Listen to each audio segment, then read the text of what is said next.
हम क्यों उसके दरबार में आते हैं? एक बार मत्ती 11 में लिखा हुआ है कि परमेश्वर के वचन किसके पास है? बाइबल है कोई के पास? जिनके पास है बाइबल से निकाल लें।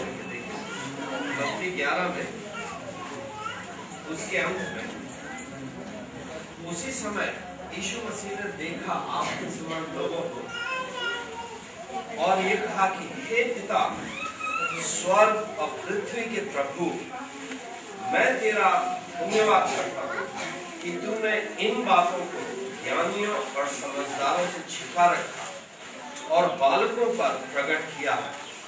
जिनकी समझ बालकों के समान है, उन पर तूने उसे प्रकट किया है। हाँ हे पिता, क्योंकि तुझे यही अच्छा लगा। मेरे पिता ने मुझे सब कुछ सौंपा। स्वर्ग और पृथ्वी का सारा अधिकार मुझे मेरे पास दिया है। ये उसका दरबार है, ये उसका राज्य है। इसमें कोई पुत्र को नहीं जानता, केवल पिता, और कोई पिता को नहीं जानता, केवल पुत्र, और जिस पर पुत्र उसे प्रकट करना चाहे। तो प्रभु यीशु मसीह इस भीड़ को देखकर जो उनके पास आई थी, उनके दरबार में आई थी, बहुत खुश हुए और परमेश्वर को उन्होंने धन्यवाद दिया कि जो बड़े लोग हैं उन्होंने तो ईश्वर को नहीं पहचाना, लेकिन परमेश्वर की आत्मा ने थोड़ी समझ वालों, बच्चों, छोटों, जो निचले लोग हैं, उन पर अपने आप को प्रकट किया। उनको संसार समझता है कि ये बेकार है, ये कुछ है। उन पर परमेश्वर ने अपना ज्ञान, अपनी सच्चाई प्रकट की। फिर यीशु मसीह कहते हैं, हे सब परिश्रम करने वाले, दरबार है जिसमें कमजोर की पूछ नहीं है, कुचले हुए दलित की पूछ नहीं है, बड़े लोगों का सम्मान है, बड़े लोगों का राज्य है। लेकिन जो परमेश्वर के पुत्र हैं, जिनको परमेश्वर ने अपने स्वरूप में बनाया, उनकी बेइज्जती है, उनकी कोई पूछ नहीं है। लेकिन उन लोगों के लिए जो मन में दीन है, परमेश्वर का राज्य आया है। तो इसलिए प्रभु ने इस बात को कहने के पहले कि आज क्योंकि संसार में परमेश्वर का राज्य नहीं है, शैतान का राज्य है जो हमको कुचल रहा है। प्रभु यीशु मसीह ने कहा मत्ती 6 मत्ती 5-6-7 3 अध्याय है जिसको पहाड़ी उपदेश या पर्वतीय उपदेश कहा जाता है। ये पहाड़ पर बैठ कर प्रभु यीशु मसीह ने वो भीड़ जो उनके पास आई थी उनको एक उपदेश दिया। तो इस उपदेश के बीच में मत्ती 6 में प्रभु ने उनको प्रार्थना सिखाई कि जब तुम प्रार्थना करो तो इस प्रकार से प्रार्थना करो। मेरा नाम जपने की जरूरत नहीं है, यीशु यीशु यीशु यीशु उसका नाम जपते रहें। नाम जपने की जरूरत नहीं है, बहुत सारे शब्द बोलने के चाहिए। जागरण स्वर्गदूतों को देखते नहीं, सुनते नहीं। जो प्राकृतिक जगत है और जो आत्मिक जगत है उसके बीच में एक पर्दा है, वो पर्दा हट गया और शैतान खुद प्रभु यीशु मसीह के पास आया और उनकी परीक्षा करने लगा। 3 परीक्षाओं का वर्णन है मत्ती में 4 में और लूक 4 में। एक परीक्षा ये थी कि वो एक ऊंचे पहाड़ पर प्रभु यीशु मसीह को ले गया और उसने यीशु मसीह को दुनिया की शान शौकत दिखाई। क्या दिखाया? धन, संपदा, अधिकार, शक्ति। और यीशु मसीह से यह कहा कि तू मेरे सामने घुटने टेक, मुझे मेरी पूजा कर, मेरी आराधना कर, मुझसे समझौता कर, तो ये राजनीतिक सत्ता और ये धन संपत्ति मैं तुझे दूंगा, क्योंकि ये मेरे है और मेरे पास अधिकार है कि मैं इस दुनिया का राज तुझे दे दूं, यदि तू बुराई के साथ, पाप के साथ, शैतान के साथ, शैतानियत के साथ समझौता कर ले, उसके सामने घुटने टेक दे। प्रभु यीशु मसीह ने कहा कि मैं राज्य लेने के लिए तो आया हूं, राज्य तो मैं लूंगा, लेकिन तुझसे नहीं, तुझसे समझौता करके नहीं, बुराई के सामने घुटने टेक के नहीं, मैं परमेश्वर के सामने घुटने टेकूंगा। जानते थे कि शैतान क्या कह रहा है कि यदि तू मुझसे समझौता नहीं करेगा तो मैं तुझे खत्म कर दूंगा, मैं तुझे क्रूस पर चढ़ा दूंगा, तू कुछ भी कर ले। मैं बुराई के सामने, पाप के सामने, शैतान के सामने अपने घुटने को टेकने वाला। क्रूस पर चढ़ना पड़े वो स्वीकार है। मैं घुटने किसके पास सामने टेकूंगा? क्योंकि उसने कहा कि तू मुझे छोड़ किसी दूसरे को ईश्वर करके न मानना, किसी दूसरे के सामने न झुक। और उन्होंने प्रचार करना शुरू किया। तो 13वें पद से ये लिखा है, 23वें पद से ये लिखा है, और यीशु सारे गलील में, सारे उत्तर प्रदेश में फिरता हुआ उनकी सभाओं में उपदेश करता और राज्य का सुसमाचार प्रचार करता और लोगों की हर प्रकार की बीमारी और दुर्बलता को दूर करता रहा।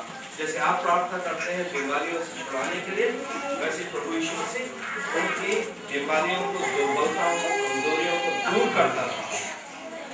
और सारे दुनिया में, सारे क्षेत्र में उसका यश फैल गया और लोग सब बीमारों को, जो नाना प्रकार की बीमारियों और दुखों से जकड़े हुए थे और जिनमें दुष्टात्माएं थी और मिर्गी वालों और झोले के मारे हुओं को उनके पास ले आए और उसने उन्हें चंगा किया। और गलील और दिकापुलिस और यरूशलेम और यहूदिया और यरदन के पार से भीड़ की भीड़ उसके पीछे बोली। वो उस भीड़ को देखकर पहाड़ पर चढ़ गया और जब बैठ गया, ये 5वें अध्याय में होता है, जब बैठ गया तो उसके चेले उसके पास आए और भीड़ भी उसके पास आई और उसने अपना मुंह खोलकर उन्हें ये वचन उपदेश देना शुरू किया कि धन्य है वे जो मन के दीन है, क्योंकि स्वर्ग का राज उन्हीं का है।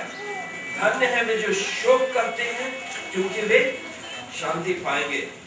धन्य है वे जो भूखे और प्यासे हैं, क्योंकि वे तृप्त किए जाएंगे। धन्य है वे जो प्रभु यीशु मसीह शैतान के राज की शान शौकत से प्रभावित किसको देख रहे हैं? जो शैतान के राज से पीड़ित है, उत्पीड़ित है, परेशान है, दबे हुए हैं, झुके हुए हैं, टूटे हुए हैं, उनको प्रभु देख रहे हैं, क्योंकि वो परमेश्वर का स्वरूप है। परमेश्वर ने आपको अपने स्वरूप में बनाया, आप उसकी संतान है और आज परमेश्वर का संतान कुचला हुआ, दुख बना, उसको शांति देने के लिए, स्वतंत्रता देने के लिए प्रभु यीशु मसीह इस दुनिया में आए। तो प्रभु ये कह रहे हैं कि तू चाहता है कि मैं इस धन संपत्ति शान शौकत को प्राप्त करूं, मैं जा रहा हूं उन लोगों के पास जो तेरे इस राज्य से परेशान हैं, उनको छुटकारा देने के लिए। फिर जब उन्होंने, अब आप उस सीन का ख्याल करेंगे, भीड़ आगे, बीमारों को लेके आगे, जो भूत प्रेत से ग्रसित है उनको लेकर के आगे।